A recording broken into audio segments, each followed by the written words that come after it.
The engine was still warm when I touched the hood. That's what stopped me. Not the note. Not the neighbor's voice shaking when she grabbed my sleeve. The heat. Like the car had just come back from somewhere it wasn't supposed to be. Stop sending them money, she whispered. Check the car. My name is Avery Coleman, I'm 15. And if you think you know how this ends, stay tuned. My dad died 5 years ago. Heart attack. Sudden. Quiet. After the funeral, my grandparents, his parents, said he'd left behind a debt. Not a big one, they claimed. Just something that needed time. $200 a month. They said it was the right thing. So I made it the routine. Babysitting money. Birthday cash. I sent it all. Every month. No questions. Mom thought they were helping us. I never corrected her. The neighbor, Mrs. Reyes, smelled like gasoline and rain. She pointed at the car parked in our drive, the one my grandparents couldn't afford to fix anymore. I saw it leave last night, she said. Late. And I've seen it before. I laughed, awkward and wrong. They don't drive. She shook her head. Then opened the trunk. The key felt heavier than usual. The click was loud. Final. Inside was a folder. Registration papers. Insurance cards. Recent ones. And a receipt dated yesterday. For a full tank of gas. The car hadn't been sitting still. And neither had the money. I closed the trunk too fast, like it might shout. Mrs. Reyes pretended to fuss with her keys, giving me space without saying it. That's what neighbors who know things do, they don't crowd the truth. The car ticked as it cooled. Each tiny sound felt like a lie settling. At dinner, Grandma called. Her voice was syrup-sweet. Did you send it, sweetheart? The payment? Yes, I said. The word tasted old. Good girl, she replied. I lay on my bed staring at the ceiling fan wobble, counting rotations the way I used to count pills for Dad before he died. I opened my laptop and searched the receipt number from the trunk.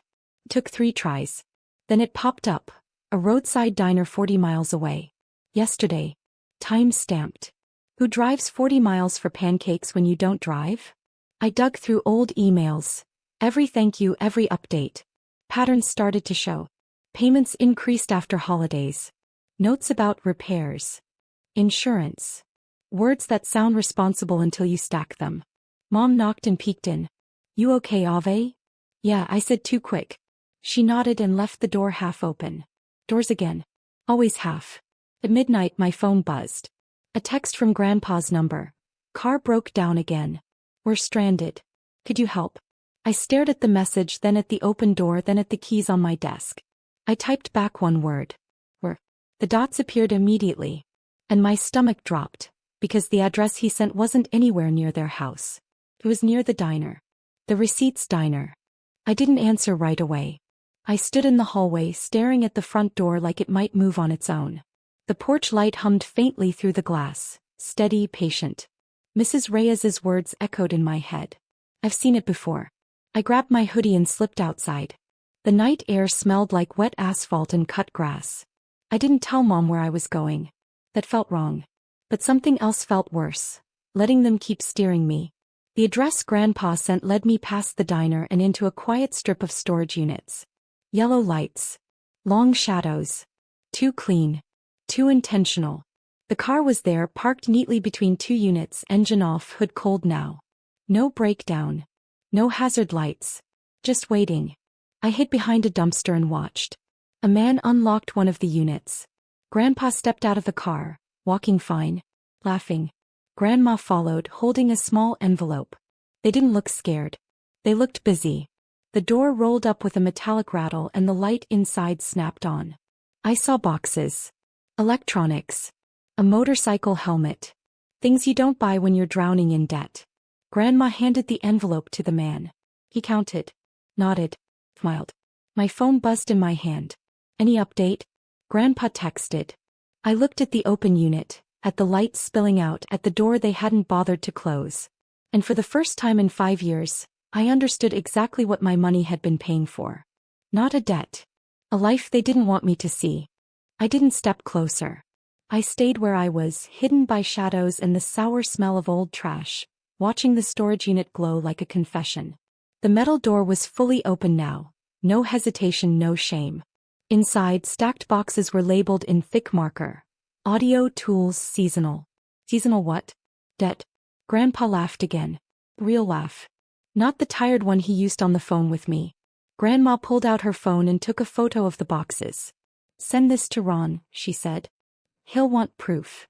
Proof. The word stung. My hands shook as I started recording. Just 10 seconds. Faces. The open door. The light. A human detail I hated noticing. Grandpa scratched his knee like he always did when he was nervous. Except he wasn't nervous now. He was comfortable. My phone buzzed. Another text. We might need a little extra tonight. I typed back before I could overthink it. I'm close. I'll come by. The dots appeared. Then stopped. Then appeared again. Great. Unit C-17. I swallowed and stepped out from behind the dumpster. The gravel crunched under my shoes, loud as a knock. Grandma turned first. Her smile flickered, just once, then returned too fast. Avery, she said. What are you doing here? I held up my phone, the recording paused on the open door, the lights spilling out behind them. You told me to check the car, I said, my voice steady in a way that surprised me. So I did. Grandpa's face hardened. The man with the keys backed away, suddenly busy with nothing. Grandma reached for the door. Let's talk at home. I shook my head. No.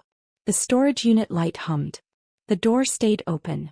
And in that moment I knew this wasn't just about money.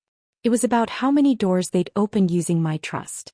Grandma closed the storage door halfway. Not all the way, just enough to hide the boxes like hiding would make them disappear. The metal screeched softly, an ugly sound that scraped the night. Lower your voice, she said. People will look. I looked around the empty lot. Good. Grandpa stepped closer, his smile gone. We were going to tell you, he said. After things stabilized. 5 years. I asked. That's a long stabilization. The man with the keys slipped into his truck and drove off without saying goodbye. Gravel sprayed. Doors closing themselves. Grandma exhaled and switched tactics. Your father would have wanted us comfortable. The words hit like a shove. My chest tightened. Don't use him, I said. Not for this. She folded her arms. You're a child. You don't understand finances. I unlocked my phone and showed them the video.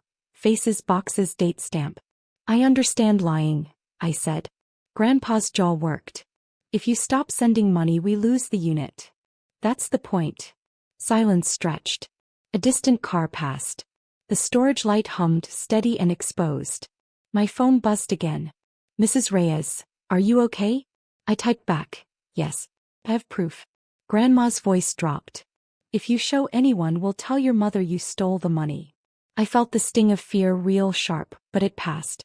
I kept records, I said. Every transfer. Every message. Their faces changed then. Not anger. Calculation. Grandma straightened. We can settle this. I shook my head. We already are. Because for the first time the door wasn't in their hands. It was in mine. I didn't go home with them. I drove back with Mrs. Reyes, the car quiet except for the turn signal ticking like a countdown.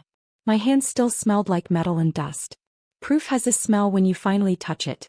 At home, Mom was at the table sorting mail. She looked up and smiled, then stopped when she saw my face. I didn't sit. I placed my phone on the table and pressed play. The storage door. The boxes. Grandma's voice. Grandpa laughing.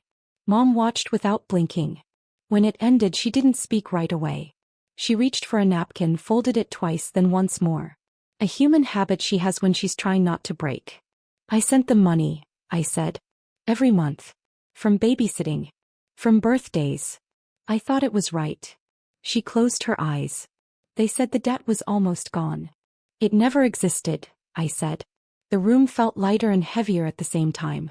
The porch light outside stayed steady. Mom opened her laptop. We're stopping everything, she said. Payments. Pontic. And tomorrow we call the bank. My phone buzzed. Grandma's name. I didn't answer. Mom squeezed my hand. You did the right thing. For the first time in 5 years the money stopped moving. And so did the lie. The calls started before sunrise. Grandma left 3 voicemails, each softer than the last. Grandpa texted long paragraphs that circled the same excuse. Misunderstanding, temporary, family helps family. I didn't answer any of them. Silence felt new. Powerful. At the bank, the clerk spoke in careful tones. These transfers came from a minor's account, she said, eyebrows lifting just enough. She printed statements and slid them across the desk. Dates lined up like a confession. Mom asked for a freeze. The clerk nodded and stamped the page. The sound was small. Final. By afternoon, an investigator called. Mrs. Reyes had already sent her statement. The storage facility confirmed payments. Cash, monthly. The man with the keys had a name now. Everything does once you look. Grandma showed up at the house just before dinner. She stood on the porch, hands clasped, eyes wet. The door stayed closed. I watched through the glass, the porch light bright and unblinking. You're hurting us, she said through the door. I spoke calmly. You hurt me first. She left without another word. The driveway emptied. The air inside felt clean like after rain. That night, I filed the last screenshot into a folder labeled Records. I slid it into my desk and closed the drawer. The door didn't creak. It held. The letter came 2 weeks later. Plain envelope. No return address. I stood in the hallway with it in my hands, watching my reflection in the mirror line up. No split this time. The porch light outside poured a steady stripe across the floor, like a line you don't cross back over. The investigator's words were careful. Funds misrepresented. Payments recovered where possible. Further action pending. They didn't promise apologies. They promised accuracy. That was enough.